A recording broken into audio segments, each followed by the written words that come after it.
좋아요, 구독. 사실 제가 이제 여기 서울경제 좀 많이 나오면서 네.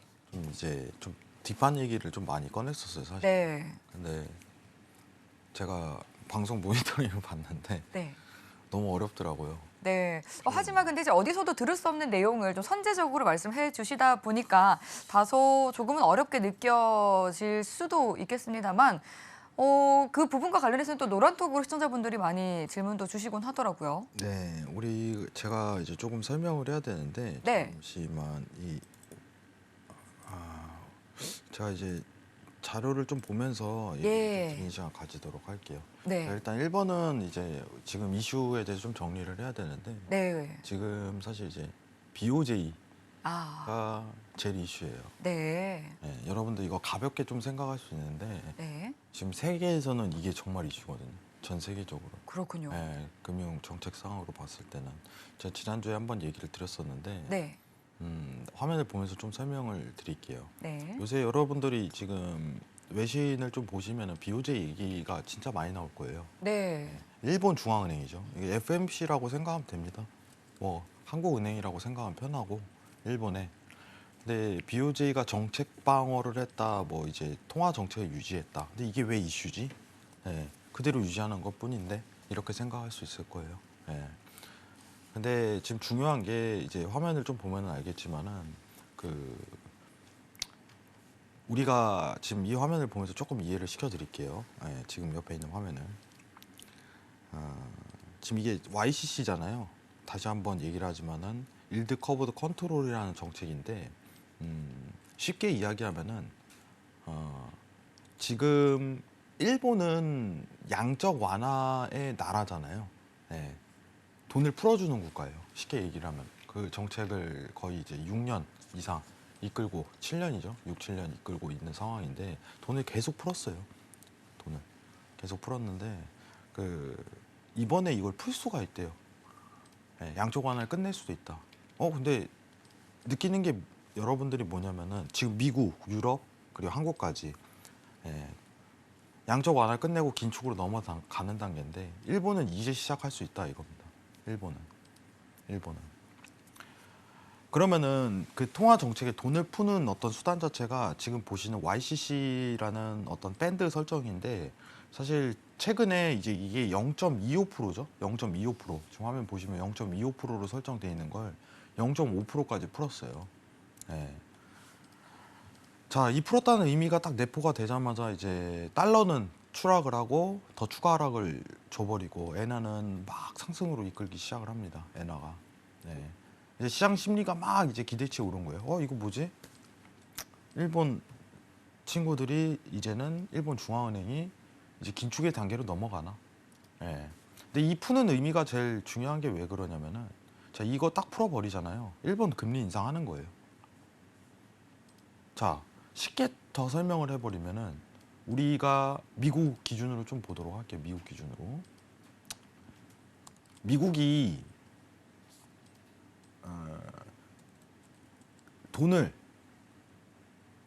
달러를 막 찍어내는 상황인데 달러 찍어내고 어느 정도 물가가 막 올라가니까 하는 행동이 딱 뭐였어요? 테이퍼링을 얘기를 하죠. 채권 매입 축소를. 채권 매입 축소를 딱 진행하자마자 달러가 어떻게 돼요? 팍 상승으로 올라가요. 왜냐? 들 찍어내니까. 달러 발행량을 줄이면 어떻게 되겠어요? 여러분들. 달러가 강세가 펼쳐지죠. 여러분들. 이해하실 거라 생각합니다. 좀 이따 차트 보면서 얘기를 할 거예요. 이해를 해야 돼요. 테이퍼링은 달러에 대한 강세다. 자, 근데 YCC를 푼다는 의미 자체는 없앤다는 의미는 미국의 테이퍼링을 시작한다는 의미랑 똑같은 일맥상통한 의미를 가져요. 지금 현 상황에서. 이거 딱 풀어버리면 어떻게 됐어요? 엔화 초강세로 가는 거예요. 초강세로. 근데 회장님 왜 일본은 이제 와서 이렇게 할까요? 라고 얘기를 하면은 일본이 최근 들어서 이제 물가 상승률이 폭발적으로 올라가기 시작했어요. 최근 들어서. 자, 보시면 아시겠지만 일본이 디플레이션 국가라고 제가 좀 설명을 했죠. 디플레이션 국가. 이제 물가에 대해서 이제 물가 하락치 자체를 계속 낮게 유지하는 경향이 굉장히 크고 화폐 가치가 오히려 더 반대로 엔화에 대한 가치가 강세인 점을 좀 염두를 하거든요. 자, 이거는 왜 이렇게 좀 표현이 되냐면은 사실 일본이라는 국가가 이제 외인에 대한 방어보다는 일본 특성 자체가 굉장히 다른 나라랑 달라요. 일본 자국민이 이제 연기금에 투자를 많이 하고 연기금은 이제 일본의 국채를 사요. 국채를. 그러니까 사실상 자국민들이 국채를 사고 있다. 이렇게 평가를 할 정도예요. 그런 상황이 되다 보니까 화폐에 대한 가치는 좀 이제 상단으로 좀 유지되고 안전자산이라는 칭호가 붙는 거죠. 일본 엔화에. 근데 최근 들어서 이제 물가가 상승하다 보니까 이제 이 양적 완화에 대한 정책 자체를 계속 일본이 유지할 수 없기 때문에 YCC를 한번 건드린 거예요. 어떻게요? 이런 식으로 0.25에서 지금 보시면은 최근 0.25였다가 0.5까지 수직 상승했죠. 0.5까지 밴드 자체를 허용을 한 거예요. 근데 시장에서는 이 심리 자체를 어떻게 받아들이냐? 일본 이제 금리 인상하나? 일본 이제 금리 인상하겠네. 라고 평가를 할 수 있겠죠. 이제 일본 금리 인상하겠네. 자, 이렇게 되면은 우리가 봐야 되는 건 뭐냐면은 일단은 일본의 대차 대조표도 미국의 대차 대조표와 마찬가지로 굉장히 자산이 많이 축적돼 있는 상태에서 긴축을 들어갈 가능성이 굉장히 높다는 게 시사가 됩니다. 지금 시장 상황이. 그럼 우리가 중요한 게 앞으로 통화 관련해 갖고 달러는 어떻게 되나요? 엔화는 어떻게 되나요? 이렇게 두 가지로 평가를 할 수 있을 것 같아요. 이 국면으로. 뭐 어차피 이제 우리가 알아야 되는 게 달러가 뭐 움직이게 된다면은 안정적으로 또 다시 더 추가 하락이 들어가게 된다면 원 달러 관련해서도 안정적으로 들어가겠죠. 그러니까 직간접적으로 간접 영향 가능성이 굉장히 커요. 우리나라 원 달러도. 자, 지금 차트 한번 보도록 할게요.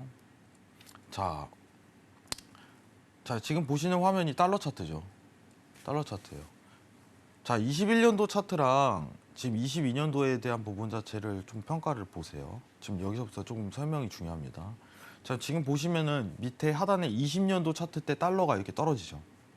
달러가 하락으로 들어가죠. 자, 이게 뭐예요? 돈 풀 때예요.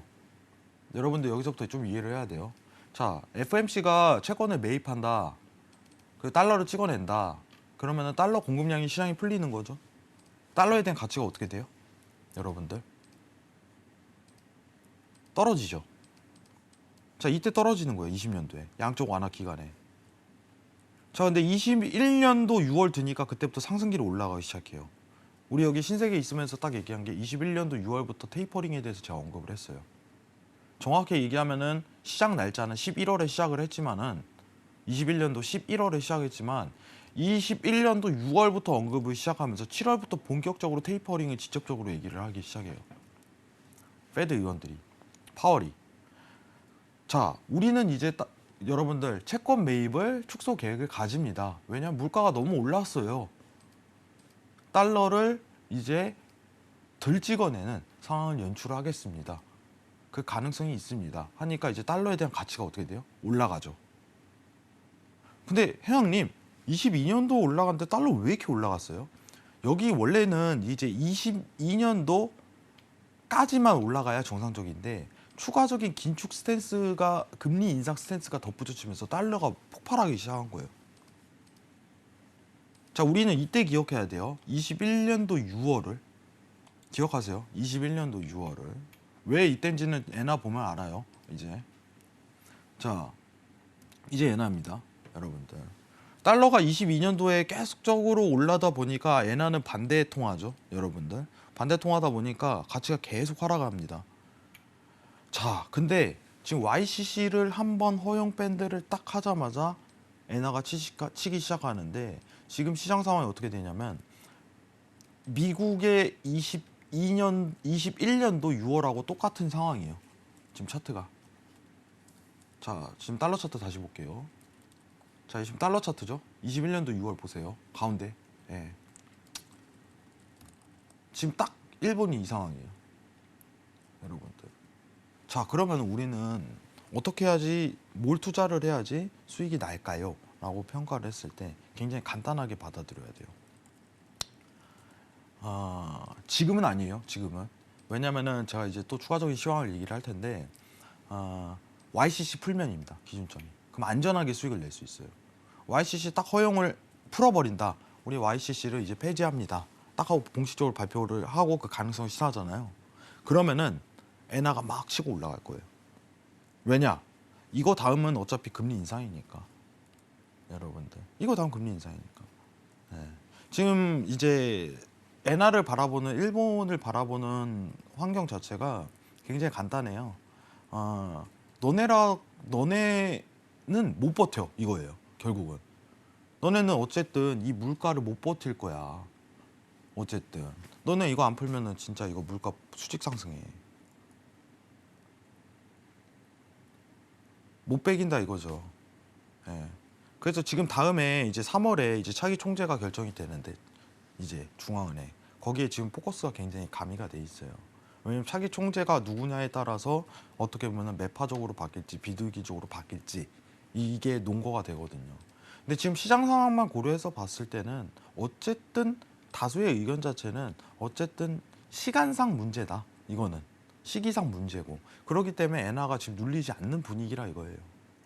예. 근데 이번에 BOJ 통화 정책이 변화가 없었잖아요. 통화 정책상.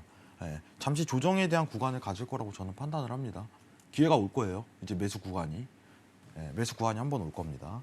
그러면 매수에 대한 진폭을 보고 YCC 딱 밴드 풀어버리면은 그때 이제 ETF라든가 엔화에 대한 매수세를 집중적으로 공략하는 게 제일 좋겠죠. 예.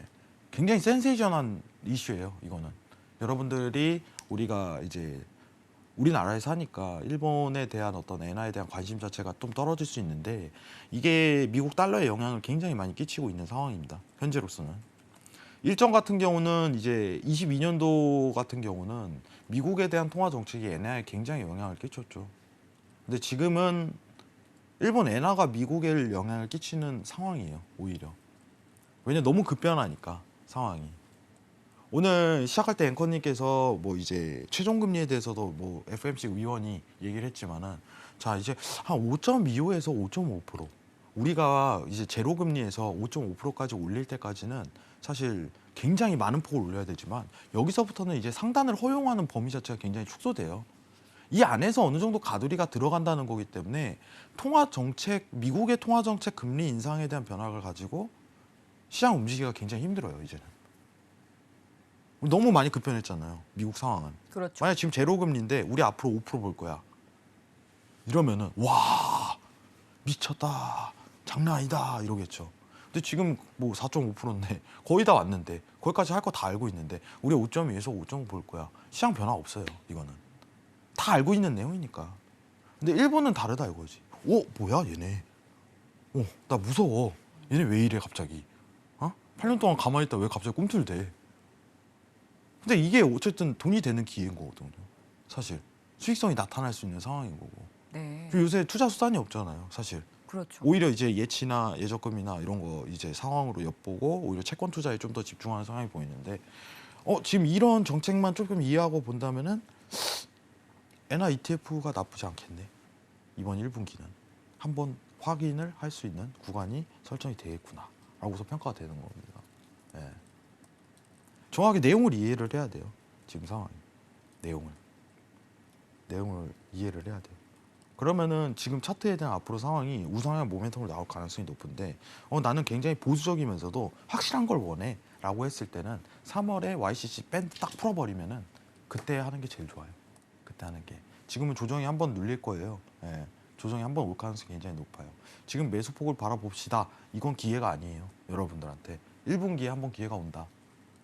이 차트는 여러분 큰 거 한번 옵니다. 큰 거 한번 아시겠죠? 큰 거 한번 와요. 이거는 확인을 해보세요, 여러분들이. 예. 이거 자료 관련해 갖고는 제가 노란톡에 다시 한번 이야기 드리도록 하고 이 차트를 이해하는 거는 굉장히 단순합니다. 미국이 테이퍼링 했던 과정이랑 똑같이라고 생각하시면 돼요. 예. 이거 올라가기 직전 있죠? 예. 이거랑 지금 이제 엔화가 올라가기 직전이다. 이렇게 평가하시기 제일 편해요. 자, 그 다음 내용 한번 보도록 할게요. 우리 금통이 이제 마무리가 됐죠. 예. 근데 이게 사실 좀 긴가민가해요. 사실 이제 비둘기 발언이라고 얘기를 하는데 이제 금리 인상에 대한 부분 자체가 이제 시장에 이제 좀 강력한 시그널을 보낼까라는 의문점에서는 저는 아니라고 좀 평가를 드리는 부분이고 지금 시장에 대한 구조로 봤을 때는 지금 미국이 따라하는 방향으로 코스피가 따라가는 경향이 굉장히 커요. 아직까지는 디커플링 구조 자체는 안 나오는데 본격적으로 지금 한은에서 보고 있는 게 3.75%인데 뭐 시장 금리가 앞으로 올라가면 올라갈수록 경제 위축이 좀 더 커지겠죠. 예. 근데 어쩔 수 없는 상황인 것 같아요. 전 세계적으로 다 오르니까 이제 한국은행도 올릴 수밖에 없는 상황인데 요도 밴드 자체가 3.5에서 3.75%로 설정돼 있다. 예, 거의 다 올렸다. 거의 최종금리의 마무리 단계다. 이렇게 하는데 지금 제일 고민인 건 한은에서 3.5%냐 3.75%냐 이거를 결정하고 있는 구간 같아요.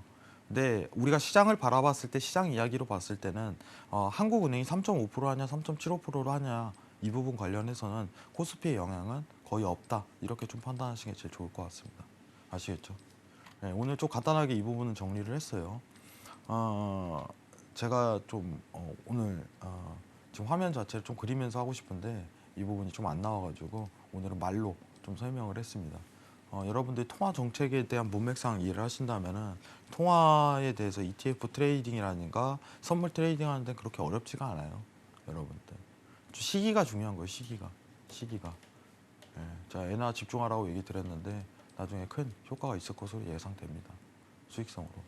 이 부분만 올해 1분기만 좀 집중하면은 정말 나쁘지는 않을 것 같아요. 이상입니다. 좋아요, 구독!